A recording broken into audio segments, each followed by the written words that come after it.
ಗುರುಜಿ ಮತ್ತೊಬ್ರು ಕಾಲರ್ ಇದ್ದಾರೆ, ಮಾತಾಡೋಣ. ಹಲೋ ಹಲೋ, ನಮಸ್ತೆ. ಏನ್ ಹೆಸರು, ಎಲ್ಲಿಂದ ಕರೆ ಮಾಡ್ತಿದ್ದೀರಾ?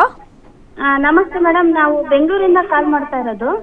ಓಕೆ, ಯಾರ ಬಗ್ಗೆ ಕೇಳಬೇಕಿತ್ತು? ಡೇಟ್ ಆಫ್ ಬರ್ತ್ ಹೇಳಿ ಅವ್ರದ್ದು. ಮಗಳ ಬಗ್ಗೆ ಕೇಳಬೇಕಾಗಿತ್ತು. ಓಕೆ, ಹೇಳಿ. 28 ಹಾ, ಫೆಬ್ರವರಿ 2. ಓಕೆ, 2007. 2007. ಹುಟ್ಟಿ ಟೈಮು? ಸಾಯಂಕಾಲ ಬುಧವಾರ ನೈಟು 7:45. ಸಂಜೆ 7:45. ಓಕೆ, ಏನು ಪ್ರಶ್ನೆ ಇದೆ ಕೇಳಿ, ಮಾತಾಡಿ. ಗುರುಜಿ ಇದ್ದಾರೆ. ಮೇಡಮ್ ನಮಸ್ಕಾರ, ಏನು ನಿಮ್ಮ ಪ್ರಶ್ನೆ? ಗುರುಗಳೇ, ನಮ್ಮ ಮಗಳದು ಹೈಯರ್ ಎಜುಕೇಶನ್ ಬಗ್ಗೆ ಕೇಳಬೇಕಾಗಿತ್ತು. ಏನು ಮಾಡಬೇಕು ಅಂತ ಇದ್ದೀರಾ? ಅವಳು ಇವಾಗ ಸೆಕೆಂಡ್ PUC ಮುಗಿಸಿದಾಳೆ. ಮುಂದಕ್ಕೆ ಹೆಂಗೆ ಅವಳದು ಎಜುಕೇಶನ್ ಮುಂದಕ್ಕೆ ಹೆಂಗಿರುತ್ತೆ ಏನು ಅಂತ ಕೇಳಬೇಕಾಗಿತ್ತು. ಏನು ಮಾಡಿಸಿದ್ರೆ ಒಳ್ಳೇದು ಎಜುಕೇಶನ್ನು ಅಂತ. ನೀವು ಮನೇಲಿ ಏನೇನು ಮಾಡ್ತಿದ್ದೀರಾ, ನೀವು ನಿಮ್ಮ ಮನೆಯವರು? ನಮ್ಮ ಮನೆಯವ್ರದ್ದು ಬಿಸ್ನೆಸ್ ಇದೆ ಗುರುಗಳೇ, ನಾನು ಮನೇಲಿದ್ದೀನಿ. ಏನು ನಿಮ್ಮ ಮನೆಯವ್ರ ಬಿಸ್ನೆಸ್ಸು? ಸೋಲಾರು. ನಿಮ್ಮ ಮಗಳನ್ನ ಏನು ಓದಿಸ್ಬೇಕು ಅಂತ ಆಸೆ ಇದೆ ನಿಮಗೆ? ನಮಗೆ ಮೆಡಿಕಲ್ ಫೀಲ್ಡಲ್ಲಿ ಇದು ಮಾಡಿಸ್ಬೇಕು ಅಂತ ಆಸೆ. ನಿಮ್ಮ ಮನೆಯವ್ರಿಗೆ? ನಮ್ಮ ಮನೆಯವ್ರಿಗೂ ಅದೇನೆ. ಒಬ್ಬಳೆ ಮಗಳ? ಒಬ್ಳು ಮಗಳು, ಒಬ್ಬ ಮಗ. ಸರಿ, ನನ್ನ ಪ್ರಕಾರ ಅದನ್ನು ಮಾಡಿಸ್ಬೋದು ಅಂತ ಅನ್ನಿಸ್ತೈತೆ, ಹೇಳ್ತಾ ಇದ್ದೆ. ಆದರೆ ಅವರೇಜ್ ಆಗಿದೆ, ಮಾಡಿಸ್ಬೋದು ಅಂತ ಹೇಳುತ್ತೆ. ನಿಮಗೆ ಒಂದು ಹಾಡು ಹೇಳಿದ್ರೆ ಕನ್ಫರ್ಮ್ ಆಗಿ ಹೇಳ್ಬಿಡ್ತೀನಿ. ಒಂದು ಹಾಡು ಹೇಳಿ ನೋಡೋಣ. ಹಾಡಾ ಸ್ವಾಮಿ? ಹಾಂ, ಹಾಡು ಅಂದರೆ ಯಾವುದು? ಯಾವ್ದಾದ್ರು ದೇವರ ಹಾಡು ಹೇಳಿ. ಹೌದಾ? ಯಾವುದು ಅಂತ ಬೇಗ ಹೇಳಿ. ನಿಮ್ಮ ಯಜಮಾರಿದ್ದಾರಾ? ಇಲ್ಲ ಗುರುಗಳೇ. ಮತ್ತು ಹೇಳಿ, ಬೇಗ ಹೇಳಿ. ದೇವ್ರಿಗೆ ಏನು ಹಾಡು ಹೇಳಲ್ಲ ನೀವು? ಜಲ್ದಿ ಹೇಳಿ, ಬೇರೆ ಟೈಮ್ ಕೊಡಬೇಕು. ಯಾವುದು? ಸರಿ, ನಾಳೆ ಮುಂದಿನ ವಾರ ಫೋನ್ ಮಾಡಿ, ಭಾನುವಾರ ಇಡೀ ಫೋನ್. ಒಳ್ಳೇದು. ನಾನು ಹೇಳಿ ಅವರೇಜ್ ಅಂತ ಹೇಳಿದ್ನಲ್ಲ, ಅದು ಅವರೇಜ್ ಅಂತ ಹೇಳುತ್ತೆ. ಮಾಡೋ ಯೋಗ ಇತ್ತು, ನೀವು ಹೇಳಿದಿರೋದಕ್ಕೆ ಅವರೇಜ್ ಆಯಿತು. ಹೌದಾ? ಅಲ್ಲ ಗುರುಗಳೇ, ಅದು ಅವಳು ಅದ್ರಲ್ಲಿ ಮುಂದುವರೆದ್ರೆ ಪರವಾಗಿಲ್ವಾ ಅಂತ. ಖಂಡಿತ ಕೂಡ ನೀವು ದುಡ್ಡು ಕೊಟ್ಟು ಸೀಟ್ ತಗೊಂಡು ಓದಿಸ್ಬೇಕು ಅನ್ಸುತ್ತೆ. ನೀವು ದುಡ್ಡು ಕೊಟ್ಟು ತಗೋತೀರಾ? ಮೆಡಿಕಲ್ ಸೀಟ್ ದುಡ್ಡು ಕೊಟ್ಟು ಪರ್ಚೇಸ್ ಮಾಡಿ ಓದಿಸ್ತೀರಾ? ಇವಾಗ ಅದೇ ರ್ಯಾಂಕಿಂಗ್ ಬೇರೆ ಅಷ್ಟೊಂದು ಬಂದಿಲ್ಲ ಅವಳು ಇದರಲ್ಲಿ, ನೀಟ್ ಇದರಲ್ಲಿ. ಅದೇ ಬರಲ್ಲ ಅಂತ ಹೇಳುತ್ತೆ. ನೀವು ಹಾಡು ಹೇಳಿನವಲ್ಲ, ಅದರಲ್ಲೇ ಗೊತ್ತಾಯಿತು. ದುಡ್ಡು ಕೊಟ್ಟು ಸೀಟ್ ತಗೊಂಡು ಸಿಗುತ್ತೆ. ಅಂದ್ರೆ ಅವಳು ಅದರಲ್ಲಿ ಮುಂದುವರಿಬೋದು ಅಂತ ಅಂತೀರಾ? ಖಂಡಿತ ಅಲ್ವ. ಎಷ್ಟು, ಒಂದು 40 ಇರುತ್ತಾ? ಎಲ್ಲ ಮುಗಿಸೋದಕ್ಕೆ ಒಂದು 3 ಕೋಟಿ ಬೇಕಾ? ಇಲ್ಲ ಗುರುಗಳೇ, ನಾವು ಅಷ್ಟೊಂದೆಲ್ಲ ಮಾಡೋ ಅಷ್ಟೆಲ್ಲ ಇಲ್ಲ. ಸರಿ, ಮತ್ತೆ ಅದೇ ಅವಳಿಗೆ ಒಂದು ಡೆಂಟಲ್ ಇದರಲ್ಲಿ ಇದು ಮಾಡ್ಸೋಣ ಅಂತ ಇದ್ದೀವಿ. ಅದಾಗುತ್ತೆ, ಮಾಡಿಸಿ. ಮಾಡಿಸ್ಬೋದಾ ಗುರುಗಳೇ? ಮಾಡಿಸಿ ಕನ್ಫರ್ಮ್ ಆಗುತ್ತೆ, ಮಾಡಿಸಿ, ಹೆದರಬೇಡಿ. ಓಕೆ, ಧನ್ಯವಾದ ಮೇಡಮ್. ಮತ್ತೊಬ್ರು ಕಾಲರ್ ಇದ್ದಾರೆ. ಹಲೋ ಹಲೋ, ಕೇಳಿಸ್ತಾ ಇದೆಯಾ? ಹಲೋ, ನನಗೆ ಕೇಳಿಸ್ತಾ ಇದೆ ಮೇಡಮ್, ಕೇಳಿಸ್ತಾ ಇದೆಯಾ? ಓಕೆ, ಈಗ ಕೇಳಿಸ್ತಾ ಇದೆ. ಏನು ಹೆಸರು, ಎಲ್ಲಿಂದ ಕರೆ ಮಾಡ್ತಾ ಇದ್ದೀರಾ? ಚಂದ್ರಶೇಖರ್ ಅಂತ, ಬೆಂಗಳೂರಿಂದ. ಓಕೆ, ಯಾರ ಬಗ್ಗೆ ಕೇಳಬೇಕು? ಡೇಟ್ ಆಫ್ ಬರ್ತ್ ಹೇಳಿ ಅವ್ರದ್ದು. ನನ್ನ ಬಗ್ಗೆನೇ ಕೇಳಬೇಕು. ಹಾಂ, 15/10/1992. 15/10/1992. ಹುಟ್ಟಿ ಟೈಮು? ರಾತ್ರಿ 9:30. ರಾತ್ರಿ 9:30. ಓಕೆ, ಏನು ಪ್ರಶ್ನೆ ಇದೆ ಕೇಳಿ, ಮಾತಾಡಿ. ಗುರುಜಿ ಇದ್ದಾರೆ. ನಮಸ್ಕಾರ ಗುರುಜಿ, ನನ್ನ ಹೆಸರು ಚಂದ್ರಶೇಖರ್ ಅಂತ. ನನ್ನ ಮದುವೆ ಮತ್ತು ಪ್ರೆಸೆಂಟ್ ಸಿಚುವೇಶನ್ ಸಾಲ ಮೇಲೆ ಸಾಲ ಆಗ್ತಿದೆ, ಯಾಕೆ ಅಂತ. ವೈಫ್ ಇದ್ದಾರಾ ಸರ್? ಇಲ್ಲ ಸರ್, ಹುಡುಕ್ತಾ ಇದಾರೆ, ಇನ್ನು ಮದುವೆ ಆಗಿಲ್ಲ.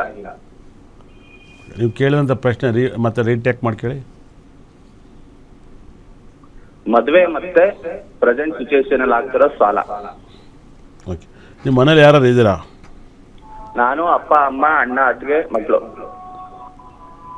ಅಣ್ಣನ ಮಕ್ಕಳು. ಹಂಗಾಗಿ ಫ್ಯಾಮಿಲಿ ಸಮೇತ ಇದ್ದೀವಿ. ಓಕೆ, ನೀವೇನು ಕೆಲಸ ಮಾಡ್ತೀರಾ? ನಾನು ಅಕೌಂಟೆಂಟು. ಯಾವ್ದಾದ್ರು ಲೋನ್ ಮಾಡಿದ್ದೀರಾ ನೀವು? ಲೋನು ಅದೇ ಒಂದ್ರ ಮೇಲೆ ಒಂದು ಸಾಲ ತೀರ್ಸಕ್ಕೆ ಇನ್ನೊಂದು ಸಾಲ ಆಗ್ತಾ ಇದೆ, ದುಡಿಮೆ ಕಮ್ಮಿ ಆಗ್ತಾ ಇದೆ. ಎಷ್ಟಿದೆ ಲೋನು? ಲೋನ್ ಹತ್ರ ಒಂದು 20 ಲಕ್ಷ ಇದೆ. ತೆಗೆದು ಮನೆ ಕೊಟ್ಟಿದ್ದೀರಾ? ಮನೆ ಕಟ್ಟಿದೀವಿ ರೀಸೆಂಟ್, ನಾವು 2 ವರ್ಷ ಆಯ್ತು ಮನೆ ಕಟ್ಟಿ. ಅದನ್ನು ಹೇಳ್ತೈತೆ, ಅದಕ್ಕೆ ತೆಗೆದ್ರಾ? ಅದಕ್ಕೆ ಎಲ್ಲ ಅದರಿಂದ ಸ್ಟಾರ್ಟ್ ಮಾಡಿದ್ದು ಅದನ್ನೇ ಕಂಟಿನ್ಯೂ ಮಾಡ್ಕೊಂಡು ಸಾಲ ಆಗ್ತಾ ಇದೆ. ಓಕೆ, ನಿಮ್ಮ ಕೈಲಿ ಏನು ಸ್ಟೋನ್ ಹಾಕಿದ್ರಾ? ಸ್ಟೋನ್ ಒಂದು ಪುಷ್ಪ ಒಂದು ಹಾಕಿದ್ದೀನಿ ಯೆಲ್ಲೋ ಕಲರ್. ಹಾಂ, ಆಮೇಲೆ ಒಂದು ಚಿನ್ನದ ಉಂಗುರ ಹಾಕಿದ್ದೀನಿ, ಉಂಗುರ ಬೆಳ್ಳಿಗೆ. 2024ರಿಂದ ನಿಮ್ಮ ಮನೇಲಿ ಯಾವ್ದಾದ್ರು ಹೆಲ್ತ್ ಪ್ರಾಬ್ಲಮ್ ಆಗಿತ್ತಾ ನಿಮ್ಮ ಫ್ಯಾಮಿಲಿಲಿ? ತಂದೆಯವ್ರಿಗೆ ಆಗಿತ್ತು. ಏನಾಗಿತ್ತು? ಶುಗರ್ ಏನಾದ್ರು ಇದೆಯಾ ಅವ್ರಿಗೆ? ತಾಯಿಯವ್ರ ಶುಗರ್ ಇದೆ, ತಂದೆಯವ್ರಿಗೆ ಹಾರ್ಟಲ್ಲಿ ಒಂದು ಸ್ವಲ್ಪ ಆಂಜಿಯೋಗ್ರಾಮ್ ಎಲ್ಲ ಹಾಕಿ ಬ್ಲಾಕೇಜ್ ಆಗಿತ್ತು. ಓಕೆ, ಅದನ್ನು ಹೇಳುತ್ತೆ. ಸೂರ್ಯ ಮತ್ತು ಗುರು ಒಟ್ಟಿಗೆ ಇದ್ದಾರೆ, ಅದನ್ನು ಹೇಳುತ್ತೆ. ಇದೊಂದು ಪ್ರಾಬ್ಲಮ್. ಆಮೇಲೆ ವೃಷಭ ಲಗ್ನಕ್ಕೆ ಶುಕ್ರ ಒಳ್ಳೆಯವನಲ್ಲ, ಏನು ಹೇಳಿ? ಶುಕ್ರ ಒಳ್ಳೆಯವನಲ್ಲ. ಓಕೆ, ನಂದು ವೃಷಭ ಲಗ್ನ, ದರ್ಶನ್ ಅವ್ರದ್ದು ವೃಷಭ ಲಗ್ನ. ಅವ್ರದ್ದು ದರ್ಶನ್ ಅವ್ರಿಗೂ ಅಷ್ಟೇ ವೃಷಭ ಲಗ್ನ. ಗುರು ದಶೆ ಎಂಡಲ್ಲಿ ಅವ್ರ ಪ್ರಾಬ್ಲಮ್ ಸಿಗಾಕ್ಯಂದ್ರು, ಏನು ಹೇಳಿ?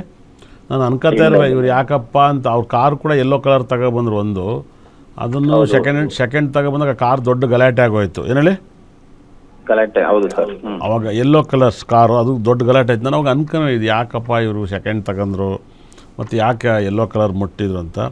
ನಿಮ್ಮ ಜಾಗದಲ್ಲಿ ಸಾಲೆಲ್ಲ ತೀರುತ್ತೆ ಸರ್, ನೀವೇನು ಭಯ ಪಡಬೇಡಿ. ನಿಮಗೆ ಗುರುದಶೆ ಮುಗಿದ ಮೇಲೆ ನಿಮ್ಮ ಜಾಗದಲ್ಲಿ ಶನಿ ದಶೆ ತುಂಬ ಪವರ್ಫುಲ್ ಆಗಿದೆ, ಅದ್ಭುತವಾಗಿದೆ. ನೀವು ಶನಿ ದಶೆಯಲ್ಲಿ ತುಂಬ ಇಂಡಿವಿಜುವಲ್ ಆಗಿ ನಿಮ್ಮ ಸಾಲೆಲ್ಲ ಕ್ಲಿಯರಾಗಿ ನೀವು ಸ್ವಂತ ಮನೆ ಕಟ್ತೀರಾ ಸರ್. ಮತ್ತೆ ನೀವು ಇಂಡಿವಿಜುವಲ್ ನೀವೇ ಬೇರೆ ಮನೆ ಕಟ್ಟಿಗೆ ಹೋಗ್ತೀರಾ. ನಿಮ್ಮ ಪ್ರಾಬ್ಲಮ್ ಕ್ಲಿಯರ್ ಆಗುತ್ತೆ. ಒಂದೇ ಒಂದು ನಿಮ್ಮ ಸಾಲದ ಬಾಧೆಗೆ ಕ್ಲಿಯರ್ ಆಗೋಕ್ಕೆ ಯಾವ ಟೆಂಪಲ್ಗೆ ರಥ ಇದ್ದು ಹೋಗೋ ಥರ ರೂಢಿ ಮಾಡ್ಕೊಂಡಿದ್ರಿ ಇಲ್ಲಿವರೆಗೂ? ನಾನು ಇದುವರೆಗೂ ಗುರುರಾಯರಿಗೆ ಹೋಗ್ತೀನಿ ಗುರುವಾರ. ಅದು ಬಿಟ್ಟರೆ ಈಗ ಒಂದು ತಿಂಗಳಿಂದ ಶನೇಶ್ವರ ಸ್ವಾಮಿಗೆ ಹೋಗ್ತಾ ಇದ್ದೀನಿ. ಎಲ್ಲಿರೋದು? ನವರಂಗ್ ಹತ್ರ ಶನೇಶ್ವರ ಟೆಂಪಲ್ ಇದೆ. ರೈಟ್ ಸೈಡ್ಗೆ ಇದೆಯಲ್ಲ ಅದು, ರಾತ್ರಿ ಹೊತ್ತು ಭಾಳ ಕ್ಯೂ ನಿಂತಿರ್ತಾರ ಅದಾ? ಹೌದೌದು. ಓಕೆ ಸರ್, ನಿಮ್ಮ ಲೈಫಲ್ಲಿ ಒಂದೇ ಒಂದು ಸರಿಗೆ ನಿಮಗೆ ಬುಧ ಗ್ರಹ ಕೆಟ್ಟಿದ್ದಾನೆ. ಕುಟುಂಬಕ್ಕೆ ಏನೇ ಮಾಡಿದ್ರು ಕೂಡ ಕೊನೆ ಕುಟುಂಬದವ್ರು ನಿಮ್ಮನ್ನ ಬೈತಾರೆ ಅಂತ ಹೇಳುತ್ತೆ, ನಿಜನಾ? ನಿಜ ಸರ್, ಹೌದು. ನೀವೆಲ್ಲ ಅವ್ರಿಗೆ ಮಾಡಿದಿರ, ಆದರೆ ನೀವು ದಡ್ಡ ಅಂತಾರೆ ಅವರು.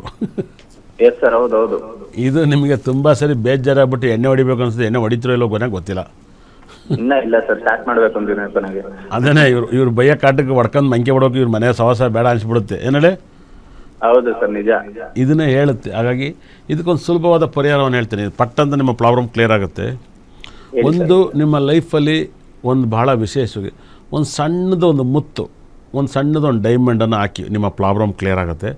ಮತ್ತು ನಿಮ್ಮ ಲೈಫಲ್ಲಿ ಕನಕಪ್ಪ ಶರಗನ ಬಿಚ್ಚಾಕ್ಬಿಡಿ. ನಿಮ್ಮ ಲಗ್ನ ಕನಕಪ್ಪ ಶರಗ ಆಗಲ್ಲ. ಮತ್ತು ಗುರುಗ್ರಹ ಬುಧನ ಮನೇಲಿದ್ದಾನೆ. ಬುಧನಿಗೂ ಫಸ್ಟ್ ಆಫ್ ಆಲ್ ಆಗಲ್ಲ. ಮತ್ತು ಆ ಬುಧ ಗ್ರಹ ನಿಮಗೆ ಇರೋ ಮನೆ ಅಧಿಪತಿ, ಅವ್ನು ನೋಡ್ರೆ 6ನೇ ಮನೆಗೆ ಹೋಗಿದ್ದಾನೆ, ಅವನು ಆಗಲ್ಲ. ಕನಕಪ್ಪ ಶರಗ ದಶೆ ನಡೀಬೋದು, ನಿಮಗೆ ಆಗಲ್ಲ. ಹಾಕ್ಬೇಡಿ, ಅರ್ಥ ಆಯ್ತಾ? ನಿಮ್ಮ ಫೇವ್ರೇಟ್ ಗ್ರಹನೇ ಹಾಕಿ, ನಿಮಗೆ ತುಂಬ ಒಳ್ಳೆ ಫಲಗಳು ಸಿಗ್ತಾ ಹೋಗುತ್ತೆ, ತುಂಬ ಇಂಪ್ರೂವ್ಮೆಂಟ್ ಆಗುತ್ತೆ. ಮತ್ತು ಇಲ್ಲೇನಾಗುತ್ತೆ, ಸೂರ್ಯನ ನಕ್ಷತ್ರದಲ್ಲೇ ಗುರುಗ್ರಹ ಕೂತಿರೋದು, ಏನು ಹೇಳಿ? ಹಲೋ, ಲೈನ್ ಕಟ್ ಆಗಿದೆ ಗುರುಜಿ. ಲೈನ್ ಕಟ್ ಆಗಿದೆ. ನಿಮಗೆ ಇನ್ನೂ ಹೆಚ್ಚಿನ ಮಾಹಿತಿ ಕೇಳಬೇಕಂದ್ರೆ ಸ್ಕ್ರೀನ್ ಮೇಲೆ ನನ್ನ ಆಫೀಸ್ ನಂಬರ್ ಹೋಗ್ತಾ ಇರುತ್ತೆ. ನೀವು ಆಫೀಸಲ್ಲಾದ್ರು ಬಂದು ಕೇಳ್ಬೋದು. ತುಂಬ ದೂರದಲ್ಲಿ ಆನ್ಲೈನಲ್ಲಿ ಬೇಕಾದ್ರೂ ಕೇಳ್ಬೋದು. ಖಂಡಿತಲ್ಲೂ ಕೂಡ ಪ್ರತಿ ಬುಧವಾರ ನಿಮಗೆ ಆನ್ಲೈನ್ ಕಾರ್ಯಕ್ರಮದಲ್ಲಿ ಜ್ಯೋತಿಷ್ಯ ಕೇಳುವಂಥದ್ದು ಒಂದು ಡೇ. ಅವತ್ತು ನಾನು ಒಂದು ಡೇ ಫುಲ್ಲು ಯಾರೆಲ್ಲ ಆನ್ಲೈನಲ್ಲಿ ಜ್ಯೋತಿಷ್ಯ ಕೇಳಬೇಕು ಅಂತ ಡೇಟ್ ತಗೊಂಡಿರ್ತಾ ಅವತ್ತು ಬುಧವಾರ ದಿವಸ ಫುಲ್ ಟೈಮನ್ನು ನಿಮಗೆ ಎತ್ತಿಟ್ಟಿರ್ತೀನಿ. ಅವತ್ತು ಒಂದು ದಿವಸ ನನ್ನ ಆಫೀಸಲ್ಲಿ ಯಾರನ್ನ ಕ್ಲೈಂಟ್ ನೋಡಲ್ಲ, ಎಲ್ಲರೂ ಆನ್ಲೈನಲ್ಲಿ ಕೇಳಬೇಕು ಅಂತಲ್ಲ ಅವ್ರಿಗೆ ಹೇಳೋಕ್ಕೋಸ್ಕರ ಆ ಟೈಮನ್ನು ತಗೊಂಡಿದ್ದೀನಿ. ಅವರೆಲ್ಲರೂ ಬಂದು ಕೇಳ್ಬೋದು. ಇಷ್ಟ ತನಕ ಈ ಕಾರ್ಯಕ್ರಮ ನೋಡಿದವ್ರಿಗೆ ನನ್ನ ಬ್ರಹ್ಮ, ನನ್ನ ಭದ್ರಕಾಳಿ 9 ನವಗ್ರಹಗಳು ಕೂಡ ಸಕಲ ಸಂಪತ್ತು ಐಶ್ವರ್ಯ ಕೊಟ್ಟು ನೋಡಿದವ್ರ ಮನೆಯನ್ನು ಉದ್ಧಾರ ಮಾಡಲಿ ಅಂತೇಳಿ ಗ್ಯಾರಂಟಿ ಟಿವಿನ ಬಿಡುದಲ್ಲೇ ಪ್ರತಿ ದಿವಸ ಒಳ್ಳೊಳ್ಳೆ ಕಾರ್ಯಕ್ರಮ ಬರ್ತವೆ. ಒಂದನ್ನು ಮಿಸ್ ಮಾಡಬೇಡಿ. ಅದರಲ್ಲೂ ನಮ್ಮ ಮೇಡಮ್ ಅವರು ತುಂಬ ಚೆನ್ನಾಗಿ ನಡೆಸ್ಕೊಡ್ತಾರೆ ಕಾರ್ಯಕ್ರಮ ಅಂತ. ನನಗಂತೂ ತುಂಬ ಅಚ್ಚುಮೆಚ್ಚಿನ ಬೆಸ್ಟ್ ಆ್ಯಂಕರ್ ನನಗೆ ನನ್ನ ಸ್ಲಾಟ್ ಮಾಡೋದು ನನಗೆ ಖುಷಿ ಆಗುತ್ತೆ.